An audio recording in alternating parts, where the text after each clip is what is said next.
വിശദമായി ബഹിരാകാശത്തെത്തി ചരിത്രം കുറിച്ച് ഡോക്ടർ അനിൽ മേനോൻ. അനിലടങ്ങുന്ന 3-അംഗ ദൗത്യ സംഘം പുലർച്ചെ ബഹിരാകാശ നിലയത്തിൽ സുരക്ഷിതമായി പ്രവേശിച്ചു.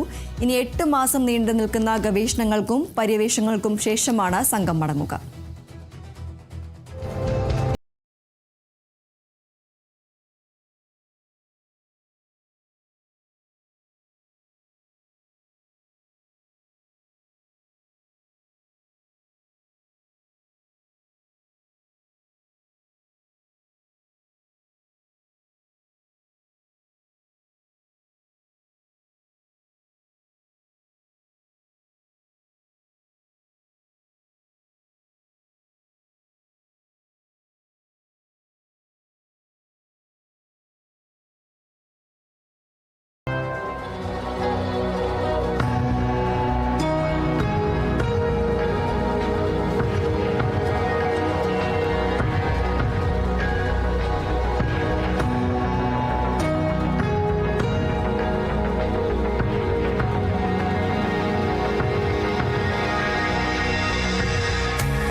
വിവരങ്ങളുമായി അതുല്യ രാമചന്ദ്രൻ ചേരുന്നു. അതുല്യ, നമുക്കറിയാം മലയാളികൾ എത്തിപ്പെടാത്ത സ്ഥലമില്ല എന്ന് പറയുന്നത്. എന്നാൽ ഇപ്പോൾ ബഹിരാകാശ നിലയത്തിലും ആദ്യ മലയാളി എത്തിയിരിക്കുകയാണ്. എന്തൊക്കെയാണ് മറ്റു വിവരങ്ങൾ?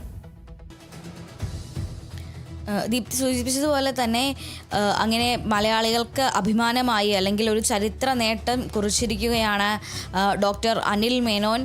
ഇന്നലെ രാത്രിയാണ് ഈ വിക്ഷേപണം നടന്നത്. സോയൂസ് M21 എന്ന് പറയുന്ന പേടകത്തിലാണ് മലയാളിയായ ഡോക്ടർ അനിൽ മേനോനും അതുപോലെ തന്നെ റഷ്യൻ കോസ്മോനട്ടുകളായ പോർത്ര ദുബ്രേവും അന്ന കെക്കിനെയും അടങ്ങുന്ന 3-അംഗ ദൗത്യ സംഘം അന്താരാഷ്ട്ര ബഹിരാകാശ നിലയത്തിലേക്ക് തിരിച്ചത്.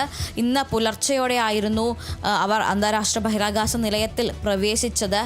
ഇന്ത്യയെ സംബന്ധിച്ചിടത്തോളം, അതിലുപരി കേരളത്തെ സംബന്ധിച്ചിടത്തോളം ഏറ്റവും വലിയ ചരിത്രപരമായ നിമിഷങ്ങളിൽ ഒന്നുകൂടിയായിരുന്നു ഇത്. കാരണം പാതി മലയാളി എന്നതിലുപരി ഇന്ത്യയിൽ നിന്നുള്ള അല്ലെങ്കിൽ കേരളത്തിൻ്റെ പാരമ്പര്യമുള്ള ഒരാൾ ബഹിരാകാശത്ത് എത്തുന്നു എന്ന് പറയുന്നത് അത് വലിയ ഒരു കാര്യം തന്നെയാണ്. പ്രത്യേകിച്ചും ഈ ബഹിരാകാശ രംഗത്തെല്ലാം കൂടുതൽ ഉയരങ്ങളിലേക്ക് ഇന്ത്യയും എത്തിക്കൊണ്ടിരിക്കുകയാണ്. പ്രത്യേകിച്ചും ബഹിരാകാശ ശക്തിയായി മാറുന്ന ഒരു രീതിയിലേക്ക് ഇന്ത്യയും എത്തിക്കൊണ്ടിരിക്കുന്ന സമയത്ത് തന്നെ ഇത്തരം ഒരു നേട്ടം അത് നമുക്ക് തരുന്ന ഒരു പ്രചോദനം അത് ചെറുതൊന്നുമല്ല.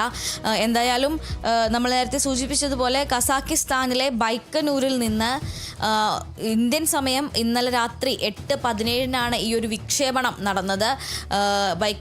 കസാക്കിസ്ഥാനിലെ ബൈക്കനൂരിലെ കോസ്മോഡ്രോമിൽ നിന്നാണ് ഈ സോയൂസ് റോക്കറ്റ് കുതിച്ചുയർന്നത്. അതിനുശേഷം രാത്രി 11:30 അതായത് ഒരു 3 മണിക്കൂറിന് ശേഷമായിരുന്നു ഈ ഡോക്കിംഗ്. അതായത് 3 മണിക്കൂറുകൾ ആണ് ഈ ഭൂമിയുടെ ഭ്രമണപഥത്തിൽ നിന്ന് പുറത്തേക്കെത്താൻ ഈ സോയൂസിന് വേണ്ടി വരിക. 11:30 ഈ പേടകത്തിൻ്റെ ഡോക്കിംഗ് നിശ്ചയിച്ചിരിക്കുന്നത്. ഡോക്കിങ്ങിൻ്റെ ഓട്ടോമാറ്റിക് മോഡിൽ തന്നെ ഈ പ്രിച്യാൽ മൊഡ്യൂളുമായി അത് ഡോക്ക് ചെയ്യപ്പെടും.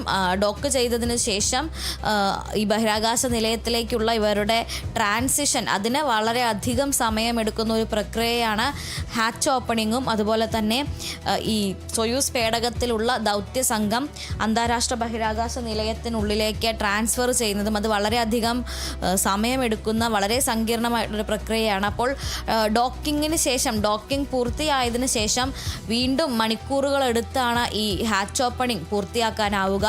എന്തായാലും നേരത്തെ തീരുമാനിച്ചിരുന്നത് പ്രകാരം 1 മണിയോടുകൂടി ഹാച്ച് ഓപ്പണിംഗ് ആരംഭിക്കുകയും 1:30 ഈ ദൗത്യ സംഘത്തിന് അന്താരാഷ്ട്ര ബഹിരാകാശ നിലയത്തിലേക്ക് പ്രവേശിക്കാനാവുകയും ചെയ്യും എന്നതായിരുന്നു. എന്നാൽ ഇതിൽ വളരെ ചെറിയൊരു കാലതാമസം ഉണ്ടായിട്ടുണ്ട്. മറ്റൊന്നുമല്ല, ഇത്തരത്തിൽ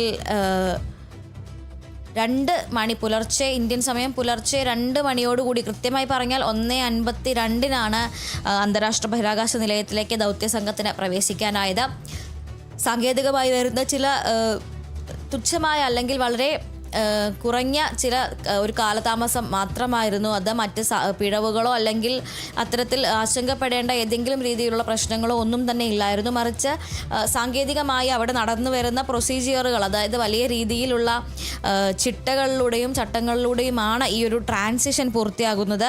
അന്താരാഷ്ട്ര ബഹിരാകാശ നിലയത്തിൽ നിലവിലുള്ള ദൗത്യ സംഘങ്ങൾ ഇവരെ സ്വീകരിക്കാൻ തയ്യാറാകും. ഹാച്ച് ഓപ്പണിങ്ങിന് ശേഷം ഈ കവാടത്തിന് മുന്നിൽ എല്ലാവരും നിന്നുകൊണ്ട് തന്നെ അവരെ ഉള്ളിലേക്ക് സ്വീകരിക്കും. അതിനുശേഷം ഒരു സന്ദേശം നൽകും. ഇങ്ങനെ നിരവധി ആയിട്ടുള്ള സെറിമോണിയൽ ആയിട്ടുള്ള കാര്യങ്ങളിലൂടെ കടന്നുപോയ ശേഷമാണ് ഈ അന്താരാഷ്ട്ര ബഹിരാകാശ നിലയത്തിലേക്കുള്ള ട്രാൻസിഷൻ പൂർത്തിയാകുന്നത്. അതുകൊണ്ട് തന്നെ ഈ 11:30 ഡോക്കിംഗ് ആരംഭിച്ച് ആ ഡോക്കിംഗ് വിജയകരമായി പൂർത്തിയായ ശേഷമാണ് അന്താരാഷ്ട്ര ബഹിരാകാശ നിലയത്തിൻ്റെ ആ ഒരു കവാടം തുറക്കുന്നതിനെയാണ് ഹാച്ച് ഓപ്പണിംഗ് എന്ന് പറയുന്നത്. ആ കവാടം തുറന്ന് ഇവർ അകത്തേക്ക് പ്രവേശിക്കുന്നത്. ഇപ്പോൾ ഈ ഡോക്ടർ അനിൽ മേനോൻ അടക്കമുള്ള 3 പേർ കൂടി, അതായത് ഈ പുതിയ ദൗത്യ സംഘം കൂടി ബഹിരാകാശ നിലയത്തിൽ എത്തിയതോടെ ബഹിരാകാശ നിലയത്തിലുള്ളവരുടെ എണ്ണം 10 ആയിട്ടുണ്ട്. 10 പേരാണ് ഇപ്പോൾ ഈ ഒരു ബഹിരാകാശ നിലയത്തിലുള്ളത്. അതിൽ നിന്ന് ഇനി ഒരു സംഘം തിരിച്ച് ഭൂമിയിലേക്കുള്ള യാത്ര അധികം വൈകാതെ ആരംഭിക്കും. ജൂലൈ 25-ന് അവർ അടുത്ത സംഘം തിരിച്ച് ഭൂമിയിലേക്ക് മടങ്ങും. 3 പേരായിരിക്കും ഭൂമിയിലേക്ക് മടങ്ങുക. അത് ജൂലൈ 25 രാവിലെ തന്നെ, ഇന്ത്യൻ സമയം 25-ന് രാവിലെ ആയിരിക്കും ഈ അതിനുള്ളിലെ കമാൻഡ് കൈമാറ്റം, അതായത് ചുമതല കൈമാറ്റ ചടങ്ങ് നടക്കുക. പുതിയ ദൗത്യ സംഘത്തിൻ്റെ കമാൻഡർക്ക് ഈ അന്താരാഷ്ട്ര ബഹിരാകാശ നിലയത്തിൻ്റെ ചുമതല കൈമാറിയ ശേഷമാണ് പഴയ ദൗത്യ സംഘം മടങ്ങുക. അത് വലിയ രീതിയിലൊരു കമാൻഡ് കൈമാറ്റ ചടങ്ങ്, ഹാൻഡ് ഓവറിങ് ദ കമാൻഡ് എന്ന രീതിയിലൊരു സെറിമണി തന്നെ നടക്കാറുണ്ട്. അപ്പോൾ 25-ാം തീയതിയാണ് നിലവിലുള്ള 10 പേരിലെ ആദ്യ ഘട്ടത്തിൽ അവിടെ എത്തിയ 3 അംഗ സംഘം മടങ്ങുക. എന്തായാലും നിലവിൽ അനിൽ മേനോൻ അടക്കമുള്ള ഈ 3 പേരുടെ ദൗത്യ സംഘത്തിൻ്റെ പ്രധാനമായിട്ടുള്ള പര്യവേക്ഷണം അല്ലെങ്കിൽ ഈ ദൗത്യത്തിൻ്റെ ലക്ഷ്യം എന്ന് പറയുന്നത് ബഹിരാകാശ നിലയത്തിനുള്ളിൽ ജീവശാസ്ത്രപരമായിട്ടുള്ള, അതായത് മനുഷ്യൻ്റെ ശരീരത്തെ അല്ലെങ്കിൽ മനുഷ്യ ശരീരത്തിൻ്റെ ഘടനയെ പറ്റിയൊക്കെയുള്ള പരീക്ഷണങ്ങൾ നടത്തുക എന്നതാണ്. അതോടൊപ്പം തന്നെ ബഹിരാകാശ നിലയത്തിനുള്ളിൽ വിവിധ ഉപകരണങ്ങൾ നിർമ്മിക്കുന്നതിനുള്ള സെമി കണ്ടക്ടറുകൾ എങ്ങനെ ഉൽപ്പാദിപ്പിക്കാൻ പറ്റും, അതായത് മെഡിക്കൽ ഉപകരണങ്ങൾ, അതുപോലെ തന്നെ ഈ ബഹിരാകാശ നിലയത്തിനുള്ളിൽ ഇവർക്ക് പരീക്ഷണങ്ങൾക്കും അതുപോലെ തന്നെ വിവിധ നിരീക്ഷണങ്ങൾക്കുമെല്ലാം ആവശ്യമായി വരുന്ന ഉപകരണങ്ങൾ, ഇവയെല്ലാം നിർമ്മിക്കുന്നതിനുള്ള സെമി കണ്ടക്ടറുകൾ അത് ബഹിരാകാശ നിലയത്തിൽ വെച്ച് തന്നെ എങ്ങനെ ഉൽപ്പാദിപ്പിക്കാം എന്നത് പരീക്ഷിക്കുകയാണ് ഒരു ലക്ഷ്യമെന്ന് പറയുന്നത്. അതിൽ തന്നെ ഡോക്ടർ അനിൽ മേനോൻ ഈ ഒരു ദൗത്യത്തിൻ്റെ തന്ത്രപ്രധാനമായിട്ടുള്ള ഒരു ഭാഗമാകുന്നത്. അദ്ദേഹം ഈ ജീവശാസ്ത്രപരമായിട്ടുള്ള പരീക്ഷണങ്ങളിലായിരിക്കും ശ്രദ്ധ കേന്ദ്രീകരിക്കുക എന്നതിനാലാണ്. നമുക്കറിയാം, സാധാരണയായി ബഹിരാകാശത്ത് എത്തുന്ന ദൗത്യ സംഘങ്ങളുടെ പ്രധാന ലക്ഷ്യം എന്ന് പറയുന്നത് ബഹിരാകാശത്തെ പറ്റി പഠിക്കുക, ബഹിരാകാശ നടത്തങ്ങൾ അതിലൂടെ ബഹിരാകാശത്തു നിന്നുള്ള പാറ, ശിലാകഷ്ണങ്ങൾ, അതുപോലെ തന്നെ മറ്റ് പൊടിപടലങ്ങൾ മുതലായവ ശേഖരിച്ച് ഭൂമിയിലേക്ക് അയക്കുക. അത്തരത്തിൽ ഭൗതികശാസ്ത്രപരമായ അല്ലെങ്കിൽ ഫിസിക്സുമായി ബന്ധപ്പെട്ട കാര്യങ്ങളിലാണ് ശ്രദ്ധ കേന്ദ്രീകരിക്കാറ്. അതുപോലെ തന്നെ ഭൂമിയിലടക്കമുണ്ടാകുന്ന വ്യതിയാനങ്ങൾ, അത്തരത്തിലുള്ള കാര്യങ്ങൾ നിരീക്ഷിക്കുക. പക്ഷേ ഡോക്ടർ അനിൽ മേനോൻ ഇത്തരത്തിൽ ഇനി ഭാവിയിലുള്ള ദൗത്യങ്ങൾക്ക് കൂടുതൽ എഫക്റ്റീവായി ഫലപ്രദമായി എങ്ങനെ മനുഷ്യരെ അയക്കാൻ സാധിക്കും എന്നതിൻ്റെ ഭാഗമായുള്ള ഗവേഷണങ്ങൾക്കാണ് പോയിരിക്കുന്നത്. ബഹിരാകാശത്ത് നിരവധി കാലം താമസിക്കുന്ന അല്ലെങ്കിൽ ബഹിരാകാശത്ത് ചിലവഴിക്കുന്നവരുടെ ശരീരത്തിൽ ഉണ്ടാകുന്ന വ്യതിയാനങ്ങൾ, അതായത് ഗ്രാവിറ്റി അല്ലെങ്കിൽ ഗുരുത്വാകർഷണം തീരെ ഇല്ലാത്ത അവസ്ഥയാണ് മൈക്രോ ഗ്രാവിറ്റി. ഈ മൈക്രോ ഗ്രാവിറ്റി നമ്മുടെ ശരീരത്തിലെ രക്തയോട്ടത്തെ, രക്തക്കുഴലുകളെ, അതുപോലെ തന്നെ നാഡീവ്യൂഹത്തെയൊക്കെ എങ്ങനെ ബാധിക്കും, അതുപോലെ തന്നെ വയസ്സാകുന്ന പ്രക്രിയ അല്ലെങ്കിൽ ഏജിങ് പ്രോസസ്സ് എന്ന് പറയുന്ന ആ ഒരു വയസ്സാകുന്ന പ്രക്രിയ ഭൂമിയിൽ നിന്നും എങ്ങനെ അന്താരാഷ്ട്ര ബഹിരാകാശ നിലയത്തിലെത്തുമ്പോൾ വ്യത്യാസപ്പെടുന്നു മുതലായ കാര്യങ്ങളെല്ലാമാണ് അനിൽ മേനോൻ ഇവിടെ പര്യവേക്ഷണങ്ങളിൽ ഏർപ്പെടുക. അതുപോലെ തന്നെ കുടിവെള്ളം ഉപയോഗിച്ച് ശരീരത്തിലെ ഊർജം നിലനിർത്തുന്ന IV ഫ്ലൂയിഡ് നിർമ്മിക്കുന്നതിനുള്ള സാങ്കേതികവിദ്യ പോലുള്ള വളരെ വിപ്ലവകരമായിട്ടുള്ള കാര്യങ്ങളിലായിരിക്കും അദ്ദേഹം ഗവേഷണം നടത്തുക. ഇനി ചന്ദ്രനിലേക്ക് വരും കാലത്ത് ചന്ദ്രനിലേക്കും അതുപോലെ തന്നെ ചൊവ്വയിലേക്കും വരെ മനുഷ്യനെ അയക്കാനുള്ള സ്പേസ് എക്സിൻ്റെയും നാസയുടെയും എല്ലാം ശ്രമങ്ങൾക്ക് ഒരു മുതൽക്കൂട്ടായി അല്ലെങ്കിൽ അതിലേക്കുള്ള ഭാവി ദൗത്യങ്ങളിലേക്കുള്ള ഒരു വഴി തുറക്കലാണ് ഇതുകൊണ്ട് ലക്ഷ്യമിടുന്നത്. ഇനി ദീർഘകാലം ഇത്തരത്തിൽ ചന്ദ്രനിലേക്കൊക്കെ അല്ലെങ്കിൽ ചൊവ്വയിലേക്കൊക്കെ മനുഷ്യരെ അയക്കുമ്പോൾ അത്രയധികം കാലം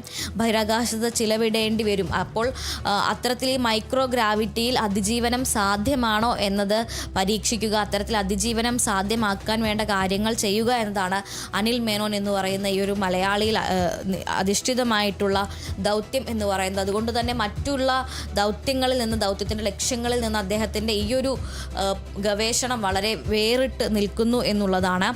അതോടൊപ്പം തന്നെ AI അധിഷ്ഠിതമായിട്ടുള്ള സാങ്കേതിക വിദ്യകൾ, അതുപോലെ തന്നെ സൂപ്പർ കമ്പ്യൂട്ടറുകൾ മുതലായവയൊക്കെ ബഹിരാകാശത്ത് പ്രവർത്തിക്കുന്നതുമായി ബന്ധപ്പെട്ടിട്ടുള്ള സെമി കണ്ടക്ടറുകൾ ഉൽപ്പാദിപ്പിക്കുക, അതുപോലെ തന്നെ ഭൂമിയിൽ നിന്നുള്ള സഹായമില്ലാതെ തന്നെ ബഹിരാകാശ യാത്രികർക്ക് അവിടെ ഒരു മെഡിക്കൽ സഹായം ലഭ്യമാക്കാൻ കഴിയുന്ന രീതിയിൽ AI ഉപയോഗിച്ചുകൊണ്ടുള്ള അത്യാധുനിക മെഡിക്കൽ ഉപകരണങ്ങൾ ബഹിരാകാശത്ത് പ്രവർത്തിപ്പിക്കാനും റിപ്പയർ ചെയ്യാനും പറ്റുമോ എന്നത് പരിശോധിക്കുക മുതലായവയാണ് ഈ ദൗത്യ സംഘത്തിൻ്റെ മറ്റുള്ള പ്രധാനപ്പെട്ട ലക്ഷ്യങ്ങൾ എന്ന് പറയുന്നത്.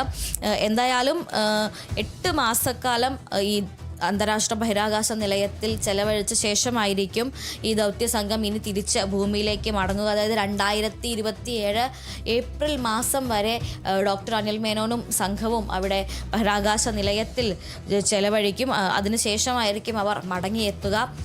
2021 നാസയുടെ ഫ്ലൈറ്റ് സർജനായി അദ്ദേഹം തിരഞ്ഞെടുക്കപ്പെട്ടതിന് ശേഷം നീണ്ട 5 വർഷക്കാലത്തെ തിരഞ്ഞെടുപ്പുകൾക്ക് ശേഷമാണ് അനിൽ മേനോൻ ഈ ഒരു യാത്രയ്ക്ക് യാത്രയ്ക്ക് എത്തിയിരിക്കുന്നത് എന്നുള്ളതാണ്. 2021 മുതൽ നിരവധി 2 വർഷത്തോളം നീണ്ട പരിശീലനങ്ങൾ, അതുപോലെ തന്നെ മൈക്രോ ഗ്രാവിറ്റിയെ എങ്ങനെ അതിജീവിക്കാം മുതലായ ട്രെയിനിങ്ങുകൾ, പരിശീലനങ്ങൾ, അതുപോലെ തന്നെ അതിനുശേഷം ഇതിന് വേണ്ട മെഡിക്കൽ ആയിട്ടുള്ള ഉപകരണങ്ങളടക്കം പ്രിപ്പയർ ചെയ്യുന്നതിനുള്ള സാങ്കേതിക സഹായം, അങ്ങനെ വളരെ വലിയ ഒരു കാലഘട്ടത്തെ തയ്യാറെടുപ്പിന് ശേഷമാണ് അനിൽ മേനോൻ തൻ്റെ ആദ്യ ബഹിരാകാശ യാത്ര അത് വിജയകരമായി പൂർത്തിയാക്കിയിരിക്കുന്നത്. ഇനി 8 മാസക്കാലം അതിനുശേഷം അവർ വലിയ രീതിയിൽ മനുഷ്യൻ്റെ ബഹിരാകാശ യാത്രയെ ഇനിയും കൂടുതൽ ദൂരങ്ങളിലേക്ക് എത്തിക്കാൻ കഴിയുന്ന രീതിയിലുള്ള ഗവേഷണ ഫലങ്ങളുമായി തന്നെ തിരിച്ചെത്തും എന്ന് പ്രതീക്ഷിക്കാം. തീർച്ചയായും. എന്തായാലും ആദ്യമായി അങ്ങനെ ഒരു മലയാളി ബഹിരാകാശത്തെത്തിയിരിക്കുകയാണ്. ബഹിരാകാശത്തെത്തി ചരിത്രം കുറിച്ചിരിക്കുകയാണ് ഡോക്ടർ അനിൽ മേനോൻ. അനിലടങ്ങുന്ന 3 അംഗ ദൗത്യ സംഘം പുലർച്ചെ ബഹിരാകാശ നിലയത്തിൽ സുരക്ഷിതമായി തന്നെ പ്രവേശിച്ചിട്ടുണ്ട്. ഇനി 8 മാസം നീണ്ടു നിൽക്കുന്ന ഗവേഷണങ്ങൾക്കും പര്യവേഷണങ്ങൾക്കും ശേഷം സംഘം ഭൂമിയിലേക്ക് മടങ്ങിയെത്തും. അതുല്യാണ് വിവരങ്ങൾ നൽകിയത്.